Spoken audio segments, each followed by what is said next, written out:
بسم اللہ الرحمن الرحیم۔ السلام علیکم ورحمۃ اللہ وبرکاتہ۔ آج ہم قیامت کی بڑی بڑی نشانیوں کا تذکرہ کریں گے، جن میں حضرت امام مہدی علیہ السلام کی نشانیاں، سادات کے قاتل امام مہدی علیہ السلام کے مقابلے میں سلیب کے پجاریوں کا اتحاد، امام مہدی علیہ السلام کا جہاد، دوسرے دن پھر مارکہ آرائی، اسلام اور سلیب کا تیسرا مارکہ، چوتھا مارکہ اور اسلام کی فتح، نفاذ اسلام اور قسطنطنیہ کی فتح، دجال کی خبریں ملنا شروع ہوں گی۔ ان سب چیزوں کا مختصراً احوال بیان کریں گے۔ ان باتوں کو شروع کرنے سے پہلے اگر آپ اس چینل پر نئے ہیں اور اگر آپ نے اس چینل کو سبسکرائب نہیں کیا تو پلیز اس کو سبسکرائب کر دیں، اور اگر ویڈیو اچھی لگے تو بیل کا بٹن پریس کر دیں تاکہ اس قسم کی مزید ویڈیوز آپ تک بر وقت پہنچ سکیں۔ تو چلیں شروع کرتے ہیں۔ ابو داؤد مشکات صفحہ نمبر 401 میں یہ حدیث موجود ہے۔ یہ حضرت امام مہدی علیہ السلام سید ہیں اور حضرت فاطمہ الزہرا کی اولاد میں سے ہیں۔ آپ کا قد و قامت قدر لمبا، بدن چست، رنگ کھلا ہوا اور چہرہ مبارک پیغمبر خدا صلی اللہ علیہ وسلم کے چہرے کے مشابہ ہوگا۔ آپ کے اخلاق پیغمبر خدا صلی اللہ علیہ وسلم کے اخلاق عالیہ کی طرح کے ہوں گے۔ آپ کا اسم شریف محمد، والد کا نام عبداللہ، والدہ کا نام آمنہ ہوگا۔ زبان میں قدر لکنت ہوگی، جس کی تنگی کی وجہ سے کبھی کبھی قرآن پر ہاتھ مارتے ہوں گے۔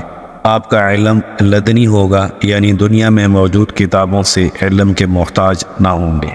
بیعت کے وقت عمر 40 سال ہوگی۔ خلافت کے مشہور ہونے پر مدینہ کی مسلمان فوجیں آپ کے پاس مکہ مکرمہ میں حاضر ہو جائیں گی۔ شام، عراق اور یمن کے اولیاء کرام اور ابدال عظام آپ کے زیر سایہ آ جائیں گے، اور ملک عرب کے بے شمار لوگ آپ کی اسلامی فوج میں داخل ہو جائیں گے۔ اور یہ ایک خزانہ جو کعبہ میں دفن ہے، جس کو رتاج الکعبہ کہا جاتا ہے، اس خزانے کو نکال کر مسلمانوں میں تقسیم فرما دیں گے۔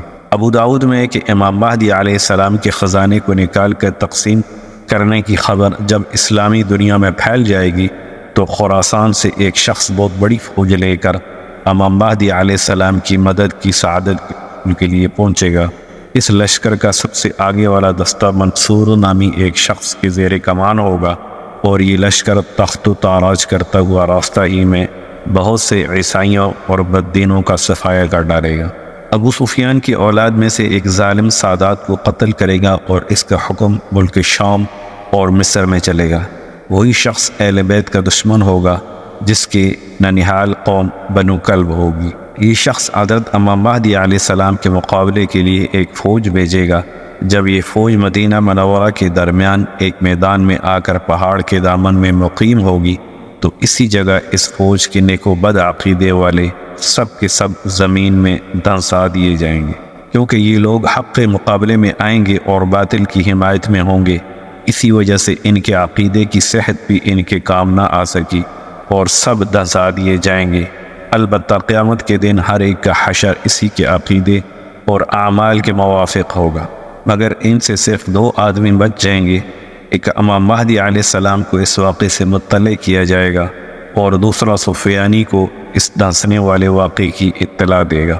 سلیب کے پجاریوں کا اتحاد کے اوپر بات کریں تو عرب فوجوں کی حضرت امام مہدی علیہ السلام کے ساتھ دینے کا حال سن کر عیسائی بھی چاروں طرف سے فوجوں کو جمع کرنے کی کوشش کریں گے، اور اپنے اور روم کے ممالک سے فوج کثیر لے کر امام مہدی علیہ السلام کے مقابلے کے لیے شام میں جمع ہو جائیں گے، اور ہر جھنڈے کے نیچے 12 ہزار فوج ہوگی، جو 8,40,000 بنتی ہے۔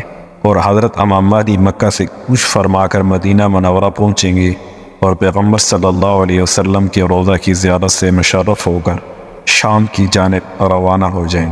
دمشق کے قرب و جوار میں عیسائیوں کی فوج سے آمنا سامنا ہوگا۔ اس وقت امام مہدی کی فوج کے 3 گروہ ہو جائیں گے۔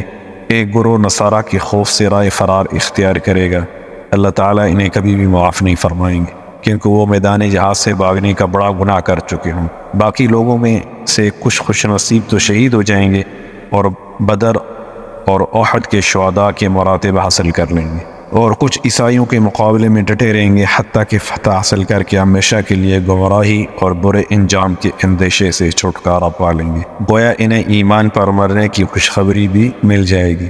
یہ حق بات کی خاطر جانی اور مالی قربانی پیش کرنے کا انعام ہوگا۔ دوسرے دن پھر مارکہ آرائی ہوگی۔ حضرت امام مہدی علیہ السلام دوسرے دن بھی عیسائیوں کے مقابلے میں نکلیں گے۔ اس روز مسلمان بغیر فتح یا موت کی جنگ سے نہ پلٹیں۔ پھر یہ سب مجاہدین شہادت کا جام پی لیں گے۔ حضرت امام مہدی علیہ السلام باقی رہ جانے والے تھوڑے افراد کے ساتھ لشکرگاہ میں جہاد کی تیاری کریں گے۔ اسلام اور صلیب کا تیسرا مارکہ جب ہوگا، تیسرے دن پھر ایک بڑی جماعت کے ساتھ موت یا فتح کا عہد لیے میدان کارزار میں آئیں گے۔ آپ کے ساتھی بڑی بہادری کے ساتھ عیسائیوں سے جہاد کریں گے اور آرزوئے شہادت کو پا لیں گے۔ شام کے وقت حضرت مہدی علیہ السلام بچی ہوئی تھوڑی سی جماعت کو ساتھ لے کر واپس آ جائیں گے۔ چوتھے دن بھی مجاہدین کی ایک بڑی جماعت موت یا فتح کی قسم کھا کر پھر شہید ہو جائے گی۔ حضرت امام مہدی علیہ السلام تھوڑی سی جماعت کو لے کر واپس تشریف لے جائیں گے۔ پھر ایک دن حضرت امام مہدی علیہ السلام رسد کی تھوڑی سی محافظ فوج کو لے کر دشمن سے نبض آزما ہوں گے۔ اس دن خداوند کریم ان کو کلی فتح نصیب فرمائے گا۔ عیسائیوں کا اس قدر جانی نقصان ہوگا کہ باقی رہ جانے والے عیسائیوں کے دماغ سے حکومت کرنے کی بو بھی جاتی رہے گی اور بے سر و سامان ہو کر نہایت ذلیل و رسوا ہو کر بھاگ کھڑے ہوں گے۔ مسلمان ان کا تعاقب کر کے اکثر عیسائیوں کو جہنم رسید کر دیں گے۔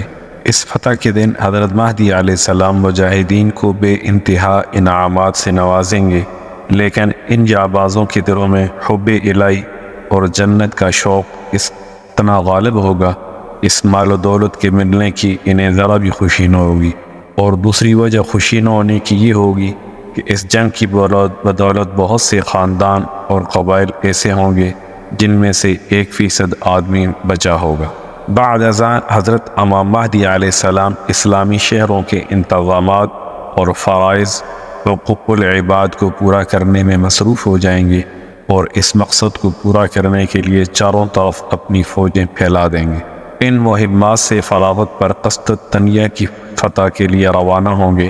صحیح مسلم صفحہ 396 میں ہے کہ بحیرہ روم کے ساحل پر پہنچ کر قبیلہ بنو اسحاق کے 70,000 بہادروں کو کشتیوں پر سوار کر کے حکم فرمائیں گے کہ وہ استنبول کو آزاد کرائیں۔ جب یہ مجاہدین فصیل شہر کے نزدیک پہنچ کر نعرہ تکبیر اللہ اکبر بلند کریں گے تو ان کی فصیل خدا کے نام کی ہیبت کی وجہ سے گر پڑے گی۔ ان سرکشوں کو قتل کر کے ملک میں عدل و اسلام قائم کریں گے۔